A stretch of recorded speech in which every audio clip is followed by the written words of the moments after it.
በጋሞ ዞን በተፈጥሮ አደጋ ሳቢያ ችግር ለገጠማቸው ወገኖች አስቸኳይ ምላሽ ለመስጠት ግብረ ኃይል ተቋቁሞ የተቀናጀ ጥረት እየተደረገ መሆኑን የደቡብ ኢትዮጵያ ክልል ርዕሰ መስተዳድር ጥላሁን ከበደ ገለጹ።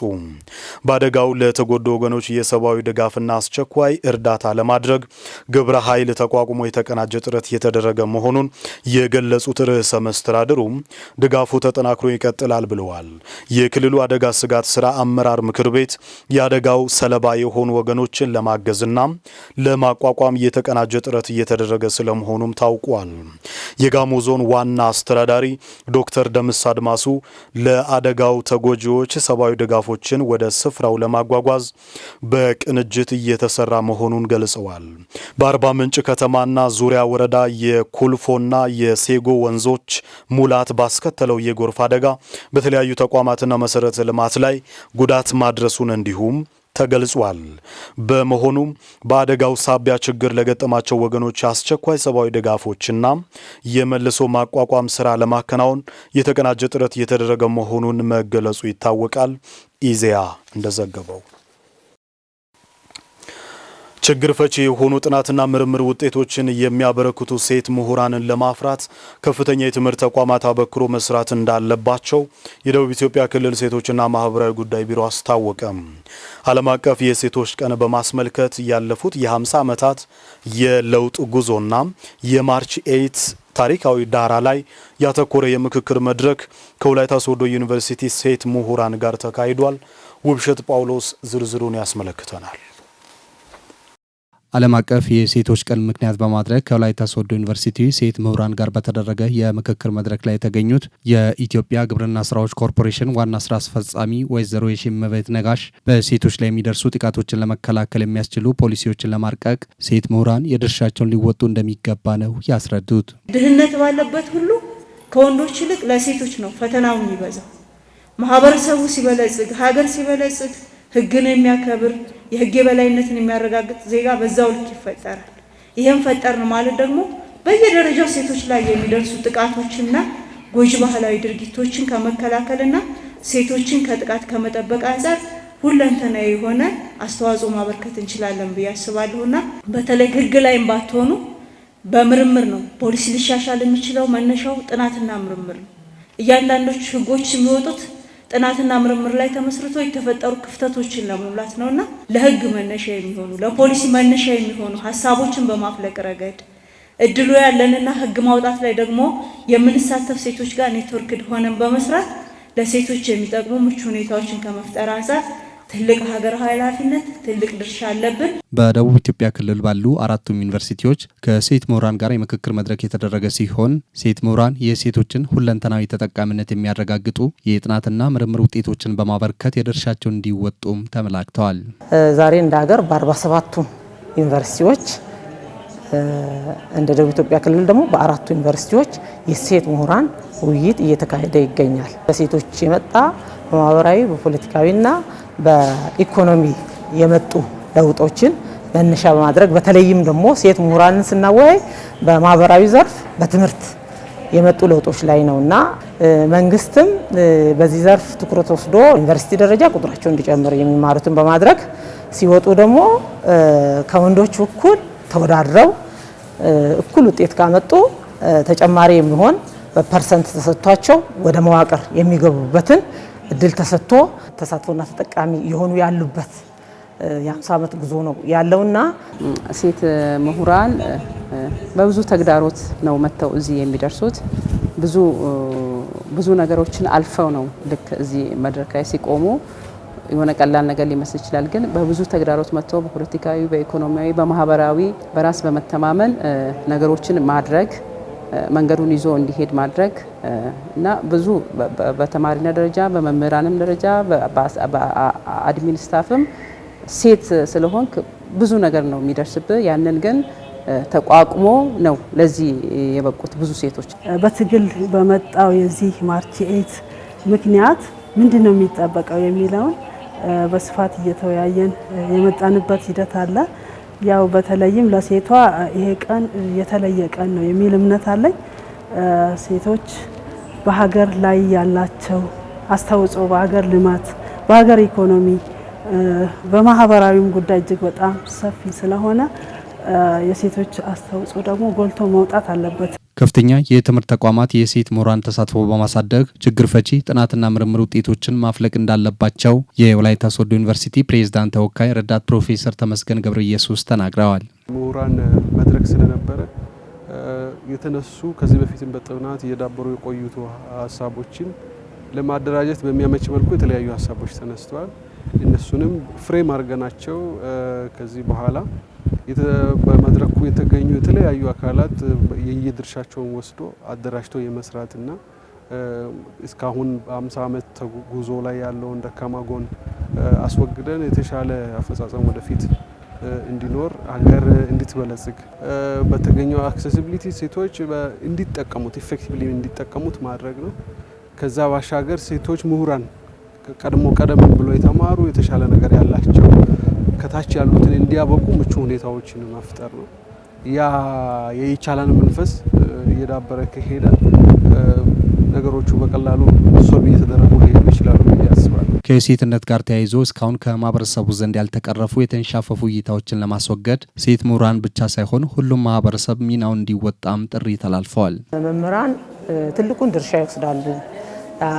ትውልድ ቀራጭ ናቸው፣ ሀገር ተረካቢ ናቸውና ትልቁን ድርሻ ወስዶ መስራት ይጠበቅባቸዋል የሚል አስተያየት ነው ያለኝና ልክ ወደ ከቤት ከእናቶች ከአባቶቻቸው ተለይቶ ወደ ዩኒቨርሲቲ የሚገቡ ተማሪዎች ላይ ነው መስራት የሚጀምረውና ልክ ወደ ትምህርት ቤት ጆይን ሲያደርጉ ሲኒየር የሆኑ ተማሪዎች ጁኒየር የሆኑትን የሚመክሩበት የሚወያዩበት ከዚህ ይጀምራል።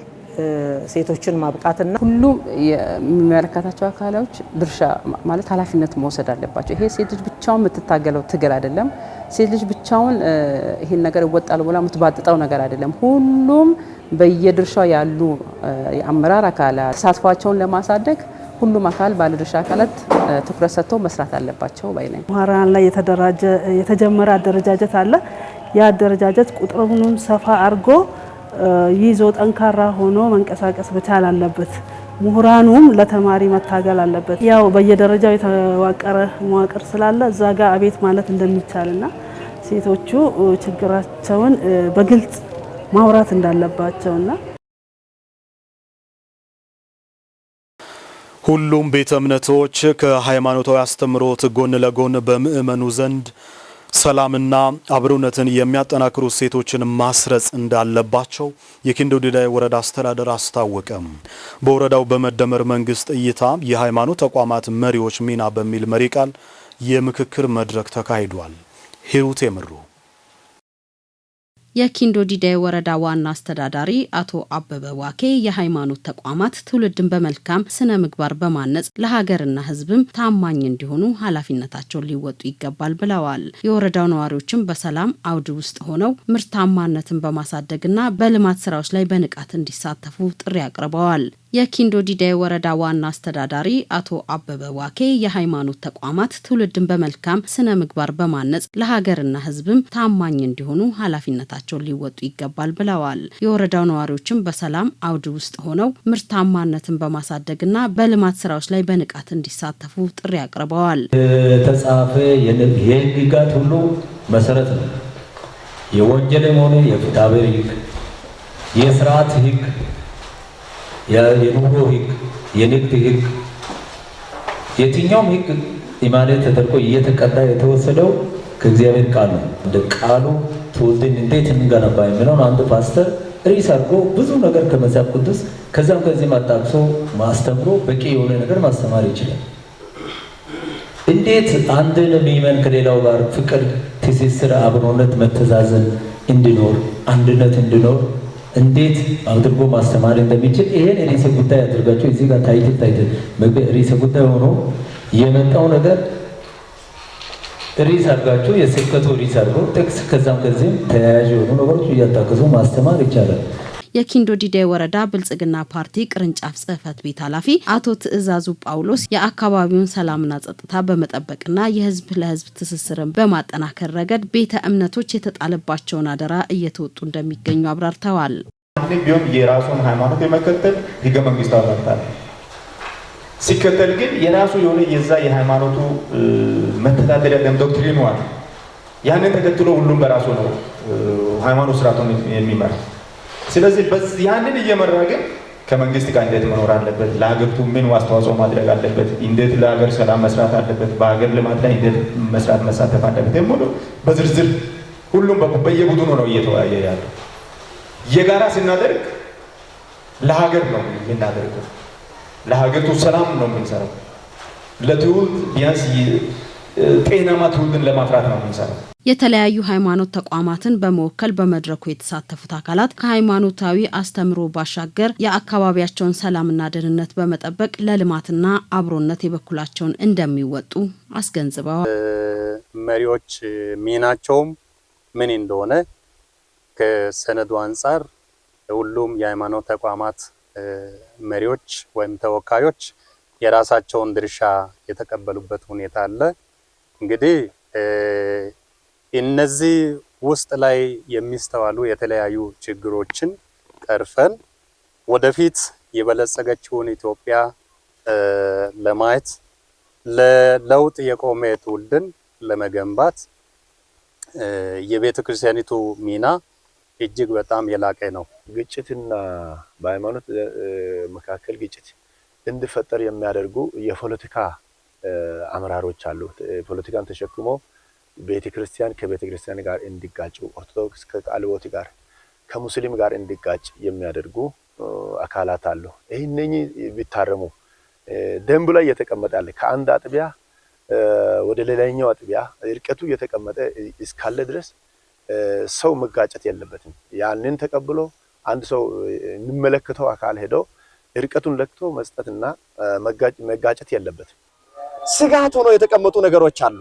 ለምሳሌ ከወሰደን ይሄ አደባባይ ስብከት ውጪ በየመንገዱ በየጎዳናው በየሰው ቤት እየዞሩ ሃይማኖትን የመተቸት ፍቅርን የመጠል አንዱ ከአንዱ ጋር አብሮ እንዳይበላ አብሮ እንዳይጠጣ አብሮ እንዳይኖር የማድረግ ዛቻ እንዲቆም ብለን ጠይቀናል። መንግስት ለዚህ ብቁ ምላሽ ሰጥቷል። በጣም የላቀ ምስጋና እናቀርባለን። በመንግስትና በሃይማኖት ተቋማት መካከል ያለውን ግንኙነት በማጠናከር ጠንካራ ማህበራዊ መሰረት ለመጣል የቤተ እምነቶች እድገት ሊጠናከር እንደሚገባም ተመላክቷል። ደግፎ ጥሩ ምስክርነት ሰጥቶ ሰው እንዲወጣ ማድረግ ነው እንጂ እንዲህ አይነት ነገር ላይ አካለን የአካባቢው የትውልድ ድርቀት ይወራል። ለሰው አስፈላጊ ነው። ሀገር የሚመራው ሰው ነው እንጂ የሆነ መንፈስ ነው። ከዚህ አካባቢ ቢወጣ እኛ ተቸግረን የሆነ ቦታ ብንሄድ እኛን ያዋርዳል፣ ባዶ ይመልሳል። ስለኛ አንድ የሚጮህ ሰው የሚናገር ሰው እዚህ አካባቢ እኮ እንዲህ አይነት ችግር አለ የአሳባይ ጣና ደንበያው እንኳን እየተደረገ ያለበት ሁኔታ ይሄን የሚሰራው የኛ ትውልድ ነው። ማስተማር ያለብን መገሰጽ ያለብን ይሄ ወደ ሰመን ብንሄድ ሰመን ላይ ያለው ሁኔታ ደቡብ ላይ ካለው ጋር እኩል አይደለም። ምስራቅ ላይ ያለው በምዕራብ ኢትዮጵያ ላይ ካለው ጋር እኩል አይደለም። እነዚህን ግን በየሃይማኖት ተቋማቱ በየአስተምረው ያለው ሰው ግን እንደ ሀገር ቢያንስ ብቁ ዜጋ፣ ትክክለኛ ዜጋ፣ ሀገርን የሚጠቅም ዜጋ ማፍራት የሚቻለው እንዴት ነው? ከየትኛውም በላይ ሰው ደግሞ የሚቀበለው በሃይማኖት ተቋማት በሃይማኖት መሪዎች የሚሰጠው ምክርና ትምህርት ከየትኛውም ቀድሞ የመቀበል ተግባራዊ የማድረግ እድሉ በጣም ከፍተኛ ነው።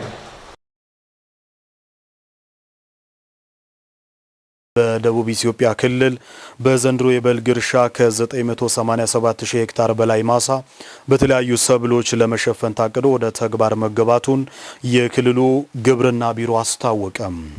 የቢሮው ምክትል ኃላፊና የእርሻ ዘርፍ ዋና ኃላፊ አቶ አድማሱ አወቀ ለኢዜአ እንደገለጹት በክልሉ በአጠቃላይ 987,314 ሄክታር ማሳ በተለያዩ ሰብሎች ለመሸፈን ታቅዶ ስራ መጀመሩን ተናግረዋል።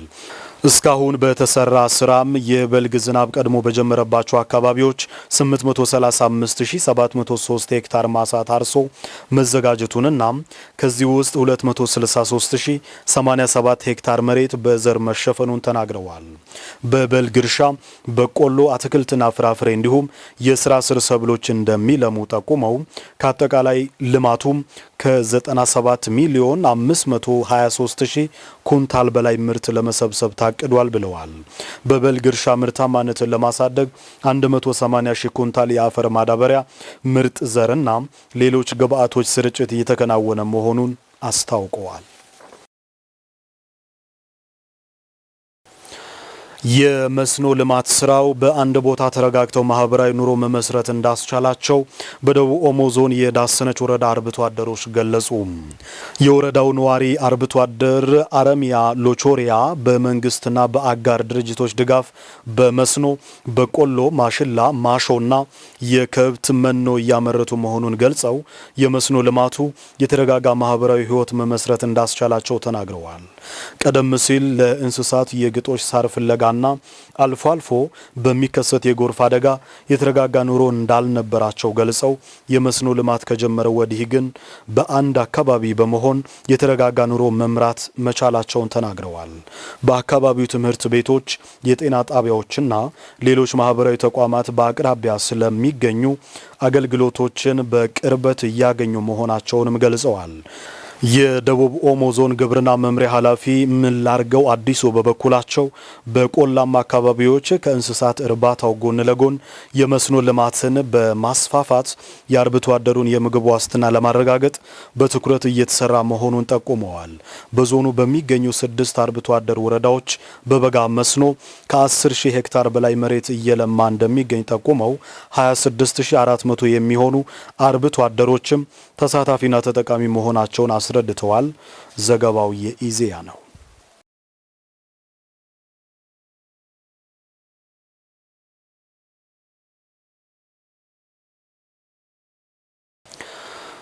የሴት ምሁራንን ቁጥር በማሳደግ ለሀገር ብልጽግና ሚናቸውን ከፍ ማድረግ ያስፈልጋል ሲሉ የኢፌዴሪ ጤና ሚኒስትር ዴኤታ ወይዘሮ ሳሃርላ አብዱላሂ ገለጹ።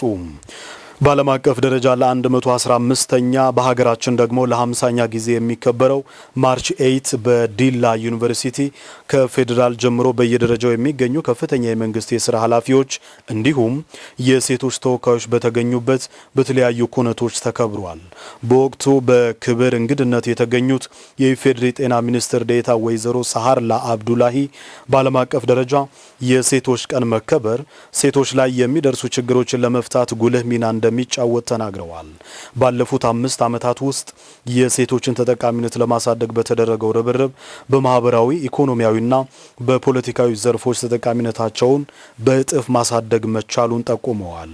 የደቡብ ኢትዮጵያ ክልል ሴቶችና ማህበራዊ ጉዳይ ቢሮ ኃላፊ ወይዘሮ ካሰች ኤልያስ በክልሉ የሚገኙ ሴቶች ከጠባቂነት ተላቆ ራሳቸውን እንዲችሉ ግንዛቤ በመፍጠር ግንባር ቀደም ሆነው መሰለፍ የሚችሉ ሴቶችን ማብቃት እንደተቻለ ገልጸዋል።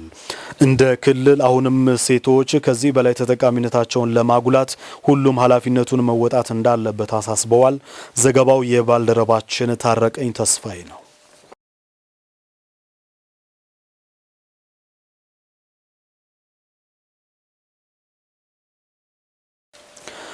በዞኑ ባለፉት 6 ወራት ውስጥ ከ2200 ቶን በላይ የኤክስፖርት ሰብሎች ለማዕከላዊ ገበያ መቅረቡን የጎፋ ዞን ንግድና ኢንዱስትሪ ልማት መምሪያ አስታወቀ። መምሪያው የ2018 በጀት ዓመት የ6 ወራት አፈጻጸምን ከባለድርሻ አካላት ጋር ገምግሟል። የመምሪያው ኃላፊ አቶ ማርቆስ ማቴ በዞኑ ባለፉት 6 ወራት ውስጥ ከአዲስ ንግድ ፈቃድ ምዝገባ አሰጣጥ አኳያ ለ11069 ሰዎች የንግድ ፈቃድ መሰጠቱን ተናግረዋል። ሸማቹ ማህበረሰብ መብቱንና ጥቅሙን እንዲያስከብር የሚያስችል ግንዛቤ ከመስጠት አንጻር ለ10054 ሰዎች ግንዛቤ መሰጠቱን በሪፖርቱ ተመላክቷል።